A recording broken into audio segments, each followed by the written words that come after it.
Day 32. Feelings versus thoughts. You feel what you think.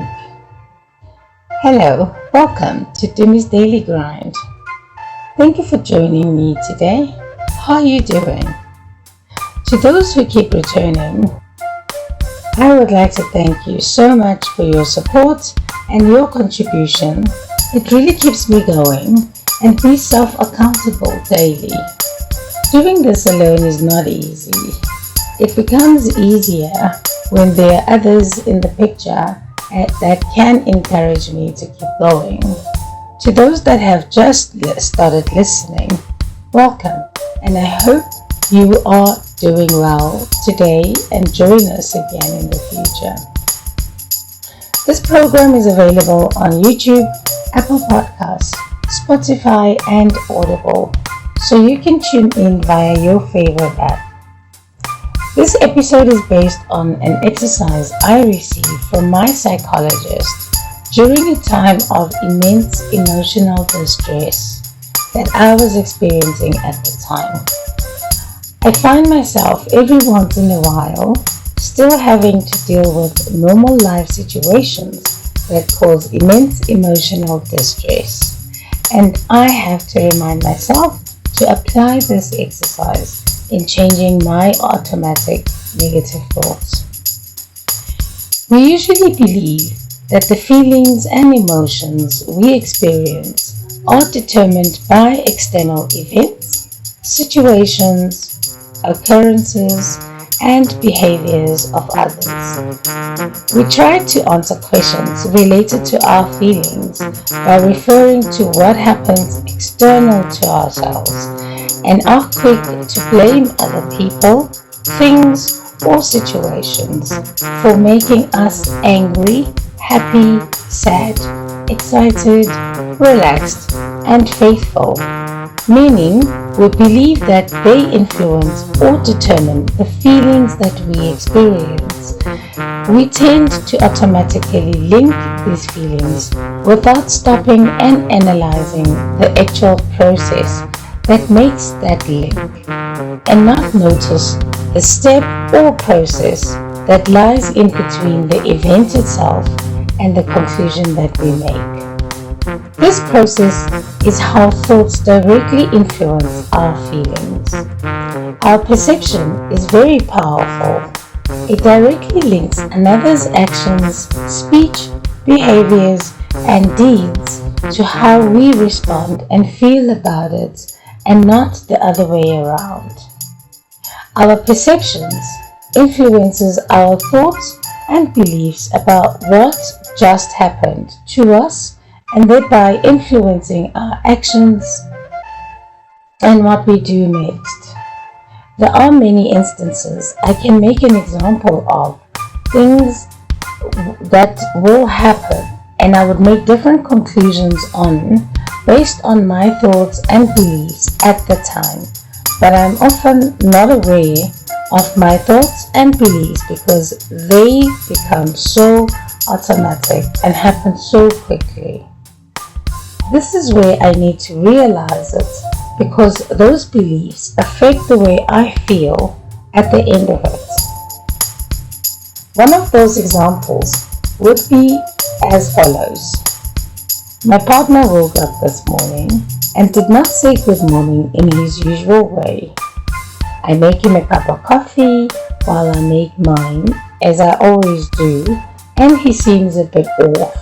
Immediately, I start feeling upset, unloved, and not enough for him. I could continue feeling that I am such a good partner and start questioning my role in our household and the significance of my role.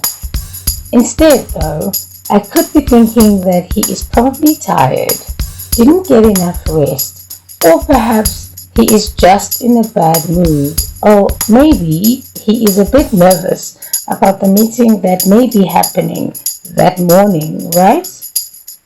Any of these may be a possibility toward his actions and may have absolutely nothing to do with me, but because of my automatic processes, I don't even realize there may be other possibilities for his actions or his current mood.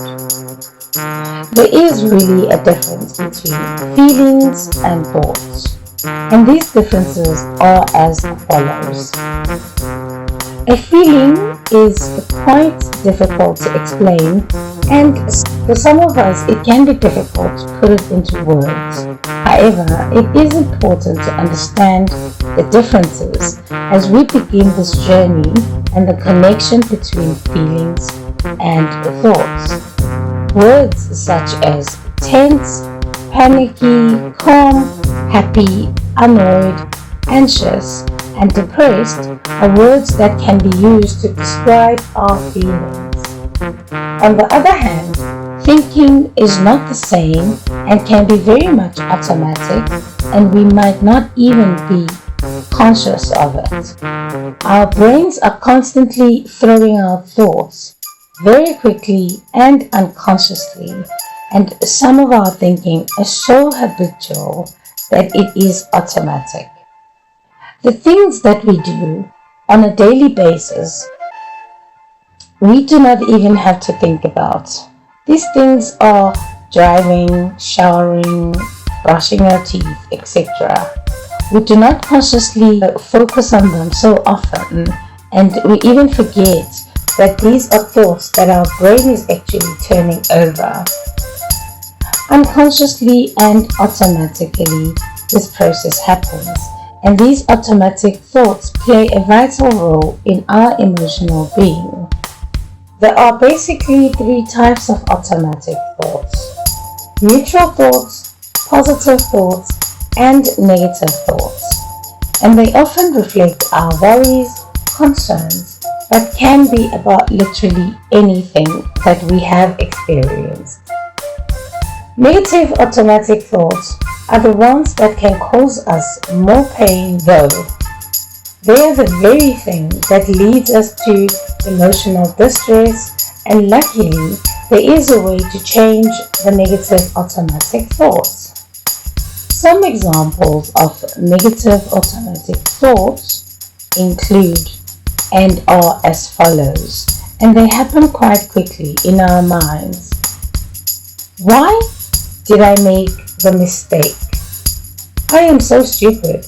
I will never go anywhere in my life. Or, oh my, how could I have relapsed? I have so many tools I have been taught. What is wrong with me? Or, I can even remember what my lecturer just spoke about. I must be so stupid.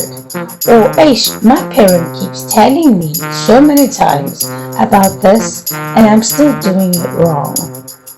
What an idiot I must be. Or, oh, how about he is so cold and I'm not able to make him happy anymore. I'm not good enough. From these examples, we should then be in a position to identify that these conversations we have with ourselves are unhealthy and contribute towards our bad mood. To fix this, we must firstly distinguish between the differences between feelings and thoughts and understand that feelings are not thoughts as easily as it is to confuse the two and think that they are one and the same experience. We can move forward and find a way to separate them. If you think you are not appreciated for what you do, you are actually feeling hurt. Rather than saying you feel unappreciated, you are actually feeling hurt or sad due to the thinking that you are unappreciated. When we start making the distinction, we can then start focusing on controlling our thoughts. So, how do we start controlling our thoughts? Well, there are some exercises we can start with. Firstly, by being aware of what it is you say to yourself and how that makes you feel. Earlier, I spoke about the words that can be described as how we feel versus thoughts that we have. Anger, hurt, disappointment, concern, irritation, cheerfulness, and frustration are feelings. Things that we say to ourselves are thoughts, and once we change those, we can change how we actually feel. To improve our emotional well-being, let us be more aware of what we are thinking and change our thoughts through, firstly, identifying which ones cause us emotional distress. As we feel distressed, it is often because we are thinking very specific thoughts that contribute towards our negative feeling. The Centre for Clinical Interventions by the Government of Western Australia provides documents for information purposes only on their website www.cci.health.wa.gov.au that has very interesting workbooks which can be found under their resources entitled Back to the Blues, which deals with depression.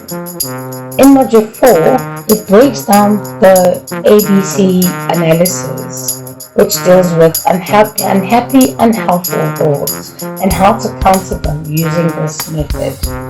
The advice goes as follows.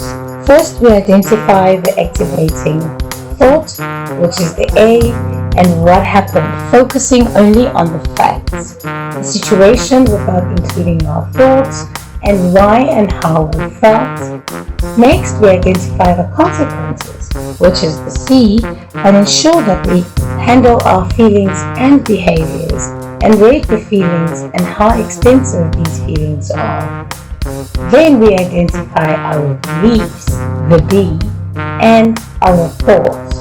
What are our expectations, where and what our perception was in the situation.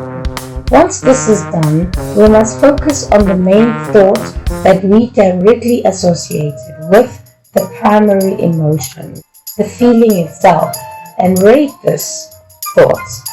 We must ask ourselves if there are any underlying thoughts that may be magnifying this main unhelpful thought. The automatic negative thoughts may be uncovered through asking ourselves questions such as, what is the thought? Why do we have this thought? Why is this thought bad?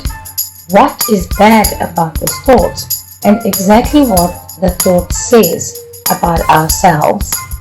The underlying thoughts may be the culprits, and we have to focus on them too while doing this exercise. With practice, we will get to a level of mastering our thoughts and enabling us to tackle the main issue instead of the incident that happened. Once we have a hand on the unhelpful thought, we can then start the management process of how feelings and our moods. And the most important takeaway for me from this is that these negative thoughts may lead to avoidance and many unhelpful behaviors towards ourselves and others around us, and hinder us from solving the actual problems that can actually be fixed. Our mental state contributes immensely to our long-term physical well-being, psychological well-being, and spiritual well-being. So let us take this first step by implementing the ABC analysis and learn to better manage our moods and feel better. I have downloaded these workbooks as advised by my psychologist, and I hope to continue using this tool, one of the many I am learning as I go on this journey toward finding serenity or some peace of mind. Thank you so much for your time, your support, and being with me on this journey to finding serenity. If you enjoy listening to me, please subscribe and let your friends, your family, and your tribe know that they can also join me on this journey. Until I see you next time, stay well, and may your higher power shower you with blessings and keep you safe today. Let us be diligent with the work required to achieve our goals and hopefully experience serenity and peace of mind. The answers are always right in front of us and will be revealed if we truly seek them. Let us be present, conscious, and intentional in our lives and grow positively to achieve the happiness we truly seek. Yumi's Daily Grind is a presentation purely based on my experiences, inspiration I have found from others, the learnings I have been taught throughout the various periods of my life. This show is not representative of any group, any organization, religious or spiritual beliefs, or any sobriety programs. My goal is to open up a conversation about some things that have been difficult for me to talk about and to purely encourage others to be open-minded to the tools that may be or are freely available. On this program, I talk about recovery, spiritual growth, mental health issues, sobriety, relapses, and spiritual well-being, focusing mainly on the daily work, the grind that goes into finding peace of mind, contentment, freedom from addiction, life's hardships, daily spiritual and mental struggles. I hope that together we can find solutions, inspiration, and motivation on living healthy, present, sober, and clean while we travel together on this journey toward finding enlightenment or at least some peace of mind. Goodbye from me, Umi, and lots of love. I look forward to seeing you on the next episode.